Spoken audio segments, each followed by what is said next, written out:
నమో వెంకటేశాయ. ఓం శ్రీ పద్మావతి దేవ్యై నమః. తిరుచానూరు శ్రీ పద్మావతి అమ్మవారి కార్తీక బ్రహ్మోత్సవాలు చివరి అంకానికి చేరాయి. బ్రహ్మోత్సవాల్లో అతి ప్రధాన ఘట్టమైన పంచమి తీర్థ వేడుకలు మంగళవారం జరగనున్నాయి.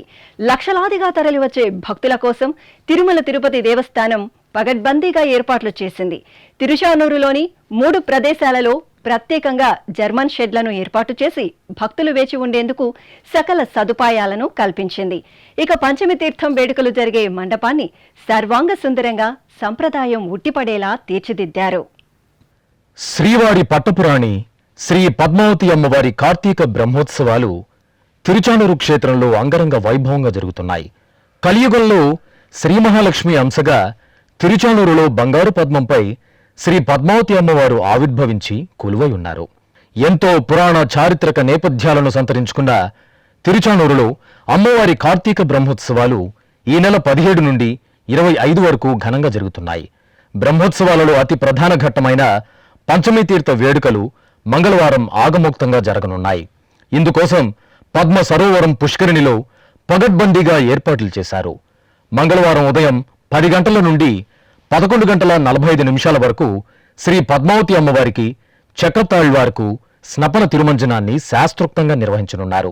పంచమి తీర్థ వేడుకలు మధ్యాహ్నం 12 గంటల 10 నిమిషాల నుండి 12 గంటల 20 నిమిషాల మధ్య కుంభలగ్నంలో పాంచరాత్ర ఆగమోక్తంగా జరగనున్నాయి. తిరుమల శ్రీవారి నుండి తీసుకొచ్చే సారే శోభాయాత్ర తిరుపతిలోని అలిపిరి నుండి తిరుచానూరు అమ్మవారి ఆలయం వరకు మంగళవారం ఉదయం 6 గంటల నుండి వైభవంగా జరగనుంది. భక్తుల రద్దీకి అనుగుణంగా TTD EO Anil Kumar Singhal, JEO V Veerabrahmam, Tirupati SP L Subbarayudu, TTD CVSO KV మురళీకృష్ణలు తిరుచానూరులోని వివిధ ప్రాంతాలలో ముందస్తుగా పర్యటించి అవసరమైన ఏర్పాట్లను పూర్తి చేశారు. ఈ సందర్భాన్ని పురస్కరించుకుని పద్మ సరోవరం పుష్కరిణిలోని పంచమీతీర్థ మండపాన్ని ఆధ్యాత్మికత ఉట్టిపడేలా సంప్రదాయబద్ధంగా తీర్చిదిద్దారు. పుష్కరిణిలో భక్తులు పుణ్యస్నానాలను ఆచరించేందుకు వీలుగా స్వచ్ఛమైన నీటిని నింపారు. పుష్కరిణిలోకి ప్రవేశించడానికి 10 మార్గాలు, నిష్క్రమించడానికి 10 మార్గాలను ఏర్పాటు చేశారు. భక్తుల భద్రత దృష్ట్యా గజ ఈతగాళ్లను కూడా అందుబాటులో ఉంచారు. ఎక్కడా ఏ లోటు లేకుండా భక్తులు సులభతరంగా పుణ్యస్నానాలు ఆచరించేలా తిరుమల తిరుపతి దేవస్థానం, తిరుపతి జిల్లా పోలీసు యంత్రాంగం పటిష్ట ఏర్పాట్లు చేసింది. పంచమి తీర్థ ఏర్పాట్ల కోసం 600 మంది టీటీడీ నిఘా భద్రతా విభాగం సిబ్బంది, 200 మంది స్కౌట్స్ అండ్ గైడ్స్, 200 మంది ఎన్సీసీ విద్యార్థులు, 900 మంది శ్రీవారి సేవకులు, 1600 మంది పోలీసు సిబ్బందితో బందోబస్తుతో పాటు భక్తులకు సేవలందించనున్నారు. తిరుచానూరులోని నవజీవన్ కంటి ఆసుపత్రి, జిల్లా పరిషత్ ఉన్నత పాఠశాల, పూడి రోడ్ కూడలి, తోలప్ప గార్డెన్స్లో భక్తులు వేచి ఉండేందుకు జర్మన్ షెడ్లను అత్యుత్తమ వసతులతో ఏర్పాటు చేశారు. ఆయా షెడ్లలో ప్రత్యేకంగా గ్యాలరీలు, ఎల్ఈడి స్క్రీన్స్, వాష్రూమ్స్, ప్రతి గ్యాలరీకి తాగునీటి సౌకర్యం, ఎయిర్ కూలర్లను, సీసీ కెమెరాలను ఏర్పాటు చేశారు. పై 4 ప్రదేశాలలో భక్తుల అవసరాల మేరకు ఫుడ్ కౌంటర్లను ఏర్పాటు చేశారు. ఆయా ప్రాంతాల నుండి పుష్కరిణిలోకి వెళ్లడానికి ప్రత్యేకంగా బ్యారికేడ్లను, క్యూలైన్లను ఏర్పాటు చేసి వాటి ద్వారా భక్తులను అనుమతించనున్నారు. క్యూలైన్లలో వేచి ఉండే భక్తులకు కూడా మంచినీరు, అల్పాహారం, అన్నప్రసాదం, మజ్జిగను అందించడానికి ఏర్పాట్లు చేశారు. తిరుచానూరులో అదనంగా 284 శాశ్వత, తాత్కాలిక మొబైల్ టాయిలెట్లను ఏర్పాటు చేశారు.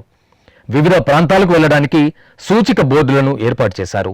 తిరుచానూరులోని 3 ప్రాంతాలలో ప్రథమ చికిత్సా కేంద్రాలతో పాటు 5 అంబులెన్సులు, అవసరమైన వైద్య నిపుణులను అందుబాటులో ఉంచారు.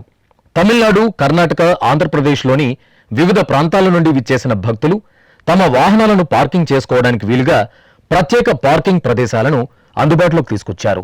Shilparamam, Tannapalli cross, market yard, Ramanaidu కళ్యాణ మండపం, పూడి జంక్షన్, తిరుచానూరు దళితవాడ ప్రాంతాలలో పార్కింగ్ సదుపాయం కల్పించారు. తిరుచానూరు పంచాయతీ కార్యాలయం ఎదురుగా ప్రముఖులు పార్కింగ్ చేసుకునే విధంగా ఏర్పాట్లు చేశారు. పంచమీ తీర్థం రోజున సాయంత్రం వరకు ఏ సమయంలో పద్మ సరోవరం పుష్కరిణిలో భక్తులు పుణ్యస్నానాలు ఆచరించినా పుణ్యఫలితం వస్తుందని, కావున భక్తులు సంయమనం పాటిస్తూ ఎటువంటి తొందరపాటు లేకుండా పుణ్యస్నానాలు ఆచరించవలసిందిగా టీటీడీ విజ్ఞప్తి చేసింది. ఇక పంచమీ తీర్థం సందర్భంగా తిరుమల నుండి తీసుకొచ్చే శ్రీవారి సారె శోభాయాత్ర పద్మ సరోవరం పుష్కరిణిలో స్నపన తిరుమంజనం, పంచమీ తీర్థ వేడుకలను శ్రీ వెంకటేశ్వర భక్తి ఛానల్ ప్రత్యక్ష ప్రసారం చేయనుంది. తిరుచానూరు క్షేత్రానికి నేరుగా వచ్చి ఈ ఉత్సవాన్ని తిలకించలేని భక్తులు SVBC ద్వారా వీక్షించి శ్రీ పద్మావతి అమ్మవారి అనుగ్రహానికి పాత్రులు కావాలని కోరుకుందాం.